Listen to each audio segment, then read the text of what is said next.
저는 오늘 본문의 말씀을 가지고 벽에 쓰인 글자의 의미 이런 제목으로 말씀을 증거하도록 하겠습니다. 오늘 본문에 나오는 이 벨사살 왕은 이 바벨론의 마지막 왕입니다. 지금 성경만 보면 마치 이 벨사살 왕이 귀족들과 한 1000여 명 되는 귀족들과 왕후와 후궁들과 더불어서 굉장히 성대한 잔치를 벌이는 것을 알 수 있습니다. 아, 좋은 일이 있는가 보다. 근데 좋은 일이 아니에요. 지금 이 벨사살 왕은 메대와 바사 국들에 의해서 지금 공격을 당하고 있습니다. 그래서 이 전쟁을 해야 되는데 백성들로 하여금, 특히 귀족들로 하여금 사기를 충천하게 해서 전쟁에 승리하기 위해서 잔치를 하는 것이지 지금 분위기가 굉장히 좋은 분위기는 아니에요. 근데 이 사람이 술을 마시다 보면 실수를 종종 하게 되죠. 그래서 이 사람이 이제 술을 마시다가 예루살렘 그 성소에서 있는 그 금그릇과 은그릇, 하나님께 제사 드릴 때 필요했던 모든 기구들, 이런 기구들을 가지고 오라는 거예요. 그리고는 어떻게 합니까? 그 금그릇과 은그릇에다가 술을 부어서 막 거기 모인 귀족들과 왕과 그 옆에 있는 모든 측근들과 함께 술을 마십니다. 그리고는 자기 신들을 막 찬양하기 시작했다는 거예요. 그렇게 하던 중에 갑자기 벽에 손가락들이 나타나서 뭔가 글을 쓰기 시작합니다. 처음 보는 장면 아닙니까? 그래서 벨사살 왕이 막 부들부들 떨게 되죠. 어찌할 바를 알지 못할 때 왕비가 와서 이 다니엘을 소개시켜 주죠. 예전에 이 느부갓네살 왕이 꿈을 해석하지 못했을 때에 이 다니엘이 해석한 적이 있으니 아마 그 벨드사살이라는 다니엘은 충분히 이 문제를 해결할 수 있을 거로 생각된다고 그렇게 추천을 줘요. 그래서 당장 부르죠. 그리고 나서 다니엘이 그 꿈을 해석하는 거지. 꿈을 해석을 합니다. 그 꿈을 해석하고 꿈이 아니죠. 벽에 쓰인 글씨를 읽어주고 해석을 합니다. 그리고 나서 그 예언대로 되었다는 거예요. 그 글대로 되었다는 거예요. 저는 오늘 이 벽에 쓰인 글자의 의미, 이 벽에 쓰인 글자의 의미들을 좀 살펴보려고 합니다. 첫 번째는 메네메네입니다. 메네메네. 한번 이게 무슨 뜻인지 한번 살펴보려고 하는데요. 26절 제가 또 읽어보겠습니다. 그거를 해석하건대 메네는 하나님이 이미 왕의 나라의 시대를 세워서 그것을 끝나게 하셨다 하며, 여기 보면 메네는 하나님께서 왕의 나라의 시대를 세웠다, 그런 뜻입니다. 여기 메네라는 단어는 세다, 정하다 이런 뜻이 있다는 거예요. 하나님께서는 심판날을 세고 있다는 거예요. 그리고 심판날을 정했다는 것입니다. 무슨 얘기입니까? 하나님께서는 심판날을 확정하셨다는 것을 오늘 메네는 가르쳐주고 있다는 거예요. 사랑하는 성도님, 우리 각자 예수 믿는 사람이든 믿지 않는 사람이든 심판날은 확정되어 있다는 것을 기억하시기를 바랍니다. 특히 이 메네의 단어 속에 세다라는 단어 있잖아요. 우리의 심판날이 언제인지는 알지 못하지만 그 심판날을 하나님은 날마다 세고 계신다는 것을 여러분 기억하시기를 바랍니다. 우리는 이 땅을 살아가면서, 세상을 살아가면서 이런 생각을 가져요. 머릿속으로는 알아요. 언젠가 나는 죽는다. 알아요. 알지만 실제 삶을 살아갈 때는 영원히 살 것처럼 살아갑니다. 근데 하루하루 시간이 지나죠. 한 살 한 살 해를 거듭하면서 나이를 먹어갑니다. 그것이 여러분 무슨 시간인지 아십니까? 내가 지금 심판받을 시간이 하루하루 다가오고 있다는 거예요. 예를 들어 내가 20살이다. 심판의 날이 20년 다가왔다는 거예요. 50살이다. 50년이 다가왔다는 거예요. 심판의 날은 확정되어 있고 시간이 지나면 지날수록 그 시간이 점점 하나님께서 우리 심판의 날을 카운트다운하고 계신다는 거예요. 노아 홍수 볼까요? 하나님께서는 노아 시대 때 사람들이 하나님 보시기에 얼마나 많은 악을 행했는지 모릅니다. 그래서 그들을 심판하기로 날을 정했습니다. 언제죠? 그들의 날이 120년이 되니라. 무슨 얘기입니까? 이 120년이 지나면 심판을 받게 된다는 거예요. 근데 노아 시대 때 사람들은 여기에 대해서 관심이 없어요. 예, 관심 없을 수 있습니다. 지금도 세상 사람들에게 하나님의 심판의 날이 있다고 그러면 하나님이 무슨 심판을 해? 하나님이 있긴 어디 있어? 그렇게 생각할지 모르겠습니다. 노아 시대 때 사람들도 그랬는지 모르죠. 노아가 얘기합니다. 120년이 지나면 하나님이 심판하십니다. 80년이 지나면 심판하십니다. 50년이 지나면 심판하십니다. 10년이 지나면 심판하십니다. 1년 지나면 심판하십니다. 심판의 얘기를 노아가 주변의 사람 했는지 모르죠. 얘기해도 사람들은 한 귀로 또 흘려버려요. 무슨 소리? 하나님께서 120년이 지나면 이 땅을 심판하십니다. 심판의 날이 다가오고 있습니다. 얘기를 해도 듣질 않아요. 그러나 기억하십시오. 그들이 그걸 인정하든 인정하지 않든 심판의 날은 다가오고 있었습니다. 드디어 노아가 600세 되더니 어떤 일이 일어납니까? 하나님께서 확 심판하신 그날 120년이 차니까 심판이 일어나서 노아 시대 때 사람들, 노아의 가족을 제외하고는 모두 다 심판받아 죽는 걸 보지 않습니까? 26절 다시 볼까요? 그 글을 해석하건대 매네는 하나님이 이미 왕의 나라를 세웠다, 그런 뜻이라 했습니다. 세워서 어떻게 했다고요? 끝나게 하셨다며. 세워보고 그날이 되면 심판의 날인데 벨사살 왕은 끝났다는 거예요. 그것이 끝났다는 것은 지금 다니엘이 재해석을 해준 거예요. 구약교회도 마찬가지입니다. 구약교회 예루살렘은 어땠습니까? 예수님께서 이 땅에 오셨을 때에 율법주의와 외식이 얼마나 찌들어 있는지 모릅니다. 백성들은 메시아를 기대하고 있었지만 하나님이 보내신 메시아가 아니라 그들이 만들어 놓은 다윗과 같은 메시아를 기대하고 있었습니다. 그래서 메시아가 오면 로마에서 자기들을 해방시켜 주지 않을까, 그런 생각만 하고 있었다는 거예요. 아무리 복음을 전해도 잘 듣지를 않습니다. 결국 예수님께서는 마태복음 24장, 마가복음 13장, 누가복음 21장을 통해서 보다시피 심판의 날을 예언해 주셨단 말이에요. 그때가 언제입니까? AD 70년 아닙니까? 지도장군에 의해서 예루살렘은 큰 심판의 날을 맞이하게 될 거예요. 그들이 깨닫든 깨닫지 못하든 그건 중요하지 않아요. 시간이 지나면 지날수록 그 심판의 날을 다가오고 있다는 거예요. 하나님은 그 심판의 날을 뭐 하신다고요? 세고 있더라는 거예요. 다니엘서 9장에 보면 70일의 이야기가 나옵니다. 이런 일에 대한 이야기가 나오는데 이 이런 일에는 뭐냐? 하나님께서 세우신 역사의 시간표예요. 타임 테이블이라고 할 수 있죠. 이 시간이 끝나면 어떻게 됩니까? 이 땅에서 모든 악이 제해지고 메시아가 와서 이 나라를 회복하게 된다는 그런 내용입니다. 하나님께서는 마지막 심판날을 세고 있더라는 거예요. 그리고 다니엘서 12장에 보면 1290일과 1335일도 나옵니다. 이건 또 무엇을 말합니까? 마지막 때 이 땅을 회복시키는 그때, 이 땅의 모든 악한 세력들을 다 심판하고 회복시키는 그 날을 말해주는 거거든요. 오늘 예배에 참석하신 사랑하는 성도님, 우리는 그런 생각이 들어요. 저도 가끔씩 그런 생각이 드는데요. 아직은 난 죽을 때가 되지 않았어. 아직은 이런 생각을 가지죠. 근데 여러분, 그렇게 생각하지 마시고 반대로 한번 생각해 보세요. 내가 산 만큼 내가 심판받을 날이 다가오고 있다. 하나님은 날마다 우리의 삶을 카운트하고 있다. 우리가 하루 자고 일어나면 그만큼 심판의 날이 하루 다가온 거예요.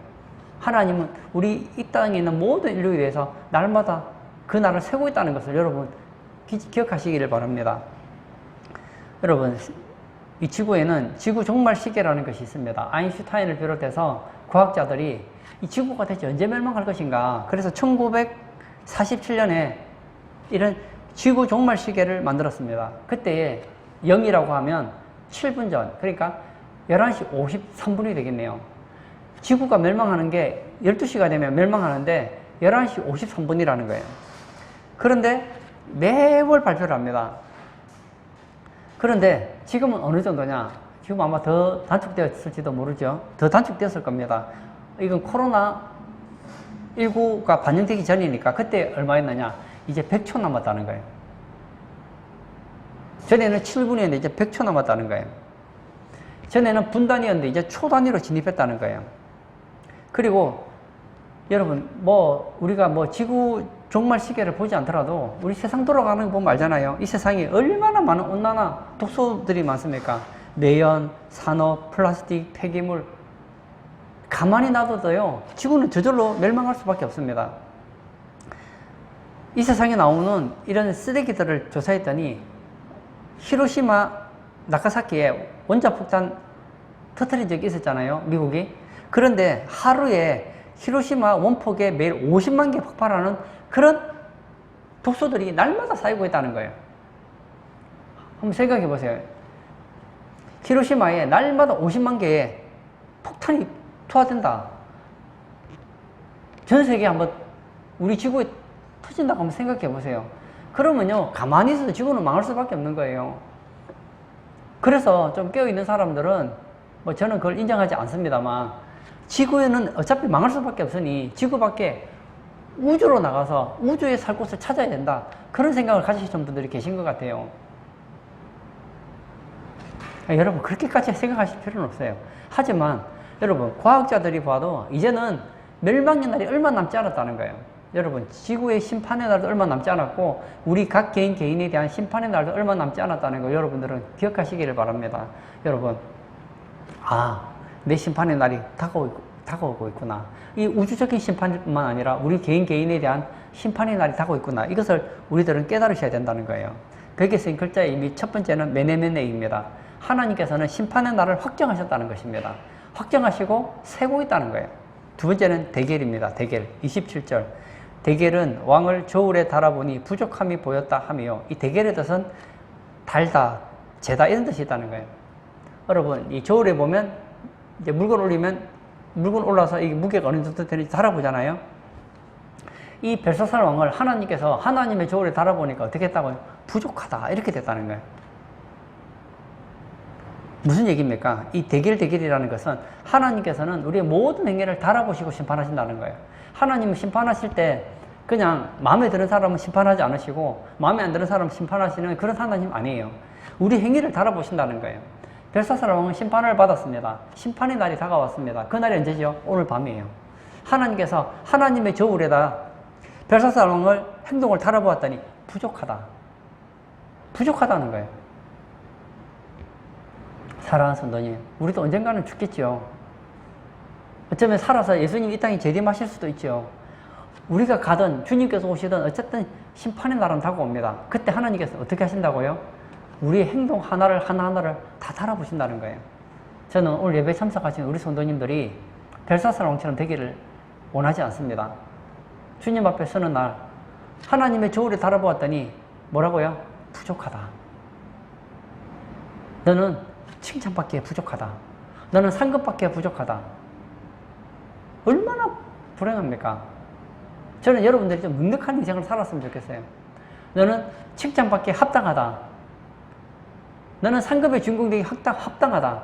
너는 천년왕국의 왕으로서 살아가기에 합당하다. 분에 넘친다. 그런 칭찬 들으면 얼마나 좋을까요? 이런 사람이 성경에는 많이 나오죠. 누구일까요? 다윗 같은 사람, 바울 같은 사람, 사도 요한 같은 사람, 이런 사람 아닐까요? 저는 우리 성도님들이 하나님의 저울에 여러분의 삶을 달아볼 때 미달되는 인생이 아니라 합당한 그런 인생 되시기를 축복합니다. 사무엘상 2장 3절에 보면 하나님은 우리의 행동을 달아보신 하나님이다. 그렇게 얘기를 하고 있습니다. 그렇습니다. 하나님은 우리의 행동을 달아보세요. 뿐만 아니라 로마서 2장 16절에는 사람들의 은밀한 것까지 살피시는 하나님이시라고 가르쳐주고 있습니다. 하나님, 우리 행동만 보는 게 아니에요. 우리 은밀한 것. 아무도 보지 않을 때 우리가 어떤 행동을 하는지도 보고 있어요. 우리가 어떤 생각을 하는지도 보고 있단 말이에요. 여러분, 무슨 생각을 하십니까? 남들이 보는 때 말고요. 여러분 혼자 있을 때, 아무도 보는 게 없을 때 여러분 어떻게 행동하십니까? 하나님은요, 우리 행동을 달아보십니다. 우리의 은밀한 것. 남들이 알지 못하는 은밀한 것도 달아보세요. 마음의 생각까지 달아보신다는 거예요. 혹시 하나님 보시기에 아름답지 못한 삶의 모습이 있지 않습니까? 그러면 회개하세요. 회개하고 고치십시오. 요한계시록 22장에 보면 새 예루살렘 성에 들어가지 못하는 여러 종류의 사람이 나옵니다. 개들, 술객들, 행음하는 자들, 살인하는 자들, 우상 숭배자들, 거짓말을 좋아하는 자들, 이런 자들은 들어가지 못한다고 했습니다. 뭐 하나씩 설명할 수 있지만 한마디로 말하면 하나님의 저울에 달아봤을 때 합당하지 않은 사람들의 종류거든요. 저는 우리 성도님들이 마지막 새 예루살렘에 들어가게 불합격자 되지 않기를 축복합니다. 저는 여러분들이 새 예루살렘에 들어갈 뿐만 아니라 영광의 주인공으로 주님과 더불어서 영원히 행복한 그런 삶 살기를 원합니다. 요즘 세상 한번 돌아가는 거 보세요. 사람들이 어디에 관심이 많습니까? 행복하고 싶다. 행복하고 싶다. 행복에 목말라 있어요. 어떻게 하면 좀 더 잘 살까? 더 잘 살까? 이렇게 목말라 있어요. 그런데 내가 어떻게 하면 천국에서 행복하게 살까? 어떻게 하면 내가 천국에서 잘 살까? 어떻게 하면 내가 예수님과 영원히 행복할 수 있을까? 그런 건 별로 생각 안 하는 것 같아요. 이 땅에서 우리가 아무리 행복하다 해도요, 100년이면 충분합니다. 물론 이 땅에서도 행복하고 죽었어도 행복하면 좋겠죠. 근데 여러분, 사람은 어디에 마음을 쏟으면 다른 데는 마음을 덜 쏟게 돼 있거든요. 예수님께서 이런 말씀하셨어요. 너희가 하나님과 재물을 겸하여 섞일 수 없다. 하나님을 더 사랑하면 재물을 덜 사랑하게 돼 있고, 재물을 더 사랑하면 하나님을 덜 사랑하게 돼 있는 거예요. 여러분, 우리가 이 땅에 너무 소망을 가지고 살아가면 하늘의 소망을 가지고 살아가기 힘듭니다. 이 땅을 살아가면 우리 이 땅에 발을 딛고 살았기 때문에 이 땅에서 열심히 살아야 돼요. 맞습니다. 그러나 이게 다가 아니에요. 우리는 천국에서 영원히 살게 된단 말이에요. 우리의 본향은 이 땅이 아니에요. 천국입니다. 하나님께서는 오늘도 여러분의 삶을 보십니다. 여러분 은밀한 것을 보십니다. 여러분의 행동을 보십니다. 사람이 무엇으로 심든지 심는 대로 거둔다고 했습니다. 어쩌면 사람들에게 칭찬받는 사람이 있을 수도 있습니다. 제가 역사에 대한 책들을 읽어보면 살았을 때 사람들에게 참 인정을 받았던 사람들이 이야기가 나옵니다.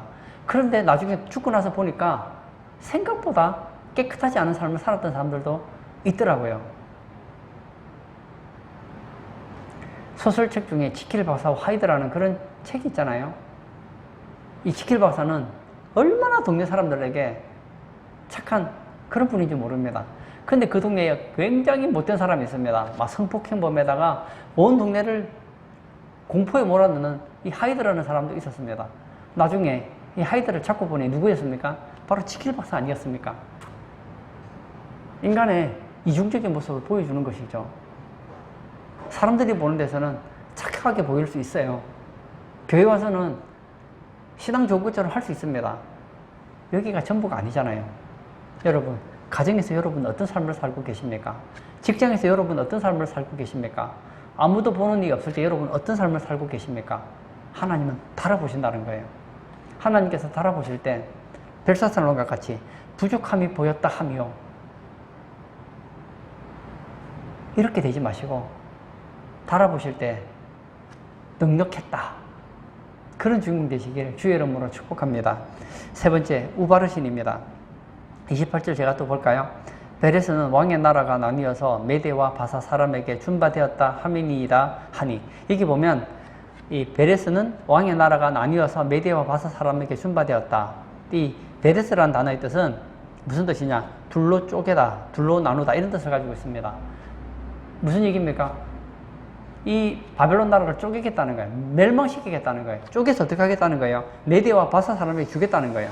이것은 하나님께서는 악인을 멸하심을 의미한다는 거예요. 사랑하는 성도님, 하나님께서는 우리 각자에 대해서 어떤 생각을 가지고 계시냐? 심판하겠다 생각하고 계십니다. 악인은 악인의 심판을 받게 될 것이고 의인은 의인의 심판을 받게 될 거예요. 어떤 사람은 형벌의 심판을 받게 될 것이고 어떤 사람은 상급의 심판을 받게 될 것입니다. 벨사살 왕은 그 심판의 날에 저울에 달아보았더니 부족하다 되었습니다. 그래서 어떻게 됐다는 겁니까? 너는 악인이구나. 그래서 멸망했다는 거예요. 하나님께서는 악인은 어떻게 하신다고요? 멸망시키신다는 거예요. 우리 악인 잘 되는 거 너무 부러워하지 맙시다.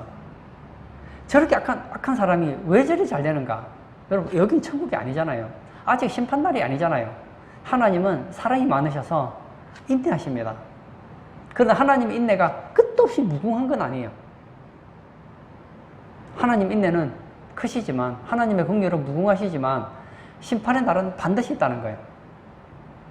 노아 시대 때 사람들, 노아가 방주를 짓습니다. 하나님 말씀에 따라서 이제 이 세상은 물로 심판받을 거야. 방주를 지어라. 방주를 짓습니다. 그때 사람들이 얼마나 비웃었을까요? 뭐 하늘에서 비가 온다나? 그러면서 막 비웃지요. 그런데 그 심판의 날에 다가왔을 때 하나님께서는 그 사람들의 저울을 달아보았습니다. 부족하다. 너희들은 멸망이다.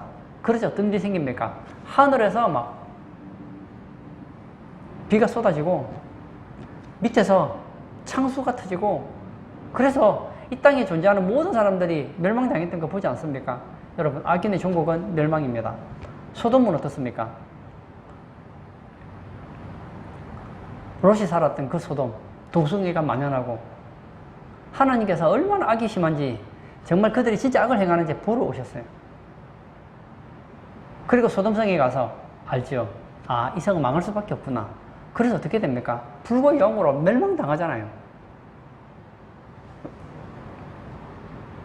마지막 때 적그리스도가 나타나서 거짓 선지자와 함께 온 세상을 어지럽히고 예수님을 믿지 못하도록 하는 그런 일들이 생기게 됩니다. 그건 어떻게 되죠? 결국 산채로 불못에 던져지는 것을 보게 되잖아요. 그리고 적그리스도를 따랐던 수많은 사람들, 주님의 입에서 나오는 그 금으로서 다 죽게 된단 말이에요. 오늘 예배 참석하신 사랑하는 성도님, 오늘 본문은 벨사살 왕에 대한 이야기입니다. 그러나 더 크게 보면 우리 모두에 대한 이야기예요. 벨사살은 하나님의 저울에 달아보았을 때에 미달이었습니다. 그는 악인이었습니다. 그래서 그는 그날 저녁에 멸망당한 거예요. 우리도 심판의 날이 있다는 거예요. 이 다니엘이라는 이름이 참 저는 의미가 있다고 생각해요. 다니엘의 뜻이 뭐냐? 하나님은 나의 심판자. 뭐라고요? 하나님은 나의 심판자. 이게 다니엘 뜻이에요. 하나님은 나를 심판하신다. 다니엘은 항상 그 마음을 가지고 있었거든요. 그래서 어떻게 합니까? 자기를 조심하는 거예요. 아, 다니엘, 자기 이름을 볼 때마다 하나님은 나의 심판자시다. 하나님은 나를 심판하신다. 그리고 날마다 자기를 쳐서 폭종시키니 다니엘이 다리오 시대 때 총리로 있을 때 어떤 일이 일어납니까? 주변의 사람들이 다니엘을 잡으려고 하는데 흠을 잡을 수가 없는 거예요. 하나님 앞에 살아가는 사람, 이런 사람은 복된 인생입니다. 여러분, 제가 말하는 것은 예수 믿는 사람은 흠도 없고 티도 없다는 얘기가 아니에요. 다니엘처럼 흠도 티도 없는 삶을 살면 좋겠죠. 그러나 우리가 그렇게 못 살잖아요. 못 살더라도 노력은 하자는 거예요. 내가 지은 죄를 타당하지 마시고, 세상 사람들 다 그러는데 여러분, 세상 사람들이 멸망받을 때 여러분도 멸망받을 거 아니잖아요. 세상 사람들 멸망받아도 우리는 멸망받으면 안 되잖아요. 신앙 없는 사람 보면서 다른 사람들도 다 그러는데 그러지 마세요. 그러면 그 사람들처럼 마지막 주님 앞에 서는 날 부끄러운 구원 받아야 되겠습니까? 아니잖아요. 대부분 교회 다니는 사람들이 아무것도 안 하는데 왜 나보고만 하라고 그러냐? 그렇게 하지 마십시오. 그분들은 마지막 주님 앞에 서는 날, 주님의 심판날에 저울질했을 때 부족하다 책망 들을 거예요. 그리고 주님께 받을 상급이 없습니다. 영광이 없습니다. 그러나 다니엘처럼 하나님은 나의 심판자이시다. 하나님은 나를 심판하신다. 그때가 언젠지는 모르죠. 그러나 그 심판의 날이 다가오고 있다. 그런 마음으로 살아가면 우리가 세상을 살아가다가 잘못하면 어떻게 하죠? 회개하고 예수의 보혈로 피를 깨끗이, 예수의 보혈로 우리의 죄를 씻고, 그리고 다시 시작하는 거예요. 마치 어린아이가 밖에 나가서 놀다 보면 흙탕물로 옷이 더럽혀지면 어떻게 하죠? 다음날도 곧 입고 나갑니까? 아니죠. 세탁기에 옷을 넣고 깨끗하게 빨고 세워서 입잖아요. 요한계시록에 보면 그리스도의 신부는 특징이 있는데요. 그의 옷을 깨끗하게 빤다고 그렇게 되어 있습니다. 어떻게 빱니까? 회개함으로 빠는 거예요. 저는 우리 성도님들이 정말 다니엘처럼, 성경에 나오는 신앙의 인물들처럼 정말 상급받기 합당한 그런 삶을 살기를 원합니다. 그러나 때때로 다윗처럼, 다윗이 하나님 마음에 합한 사람이었음에도 불구하고 성경에 보면 다윗이 여러 번 실수하는 장면이 나오거든요. 그때 다윗은 어떻게 합니까? 핑계대지 않아요. 하나님 앞에 울면서 회개하잖아요. 잘못했다고. 모세는 흠도 티도 없는 사람입니까? 아니잖아요. 티가 있잖아요. 하지만 하나님께서는 모세를 쓰시잖아요. 결론을 짓고자 합니다. 벽에 쓰인 글자의 의미가 우리에게 주는 의미가 있습니다. 그것이 무엇입니까? 첫 번째, 메네메네입니다. 하나님께서는 심판의 날을 확정하고 계신다는 거예요. 그리고 날마다 그 심판의 날을 세고 계신다는 거예요. 두 번째 대결입니다. 하나님께서는 모든 행위를 심판하신다는 거예요. 사람들이 볼 때뿐만 아니라 엄밀한 것, 내 마음으로 생각하는 것까지 다 심판하신다는 거예요. 세 번째 우바르신입니다. 하나님께서는 악인을 멸망시키신다는 거예요. 아직 예배 참석하신 우리 성도님 중에 예수를 믿지 않으시는 분이 계신다면 저는 꼭 예수님 믿기를 원합니다. 여러분, 하나님 보실 때 악인이 누구냐? 예수 안 믿는 사람이 악인이에요. 왜 예수 안 믿는 사람 악인입니까? 예수 안 믿어도 착한 사람 얼마든지 있는데 이 땅에 있는 모든 사람들은 악인입니다. 모든 사람들은 죄인이에요. 의인은 없나니 하나도 없겠습니다. 그러나 예수님께서 우리의 죄를 위해 십자가에 피 흘려 죽으시고 부활하셨기 때문에 예수님의 그 보혈을 붙잡으면 우리의 죄가 깨끗해지거든요. 그래서 예수님 붙잡는 사람은 의인이 되는 거예요. 그러나 죄인임에도 불구하고 예수님을 붙잡지 않으니 그는 여전히 악인인 거예요. 그는 심판을 받은 자예요. 그가 갈 곳은 한 곳밖에 없습니다. 그가 이 땅에서 아무리 세상 사람들이 볼 때는 어렵게 사는 것 같아도 하나님의 불꽃 같은 눈앞에 과연 살아남을 수 있을까요? 살아남을 수 없습니다. 뿐만 아닙니다. 예수 믿는다고 똑같다고 여러분 생각하지 마십시오. 나는 예수 믿고 천국 가니까 다 됐다 그렇게 생각하지 마십시오. 마지막 날 우리는 또 심판을 받게 될 것입니다. 상급의 심판을 받게 될 거예요. 어떤 사람은 주님께 칭찬을 듣게 될 것이고 10골의 권세를 받게 될 것이고 천연왕국의 주인공이 되게 될 것이고 영원토록 꺼지지 않는 영광의 주인공이 될 거예요. 근데 어떤 사람은 구원은 받지만 부끄러운 구원을 받게 될 거예요. 다니엘처럼 하나님은 나의 심판자이시다. 여러분들도 그런 삶으로 주님 앞에 서는 날 다 영광의 주인공 되시길 주의 이름으로 축복합니다. 아멘. 이 시간 한번 같이 기도하기를 원합니다. 벨사살 왕이 보았던 벽에 쓰인 글씨의 의미, 이 의미가 우리에게 주는 것이 있다는 거예요. 뭐죠? 우리 각자는 심판의 날이 정해져 있다는 거예요. 하나님은 우리의 행동을 달아보시고 심판하신다는 거예요. 그때 저는 우리 성도님들이 제 소원은 잘하였도다. 착하고 충성된 종아, 내가 작은 일에 충성하였으니 내가 큰 것을 맡기겠다.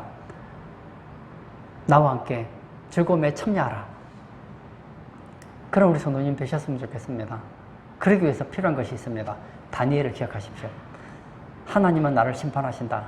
하나님은 나의 심판자시다. 그런 삶을 가지고 살아가게 해달라고 우리 다 같이 기도하도록 하겠습니다.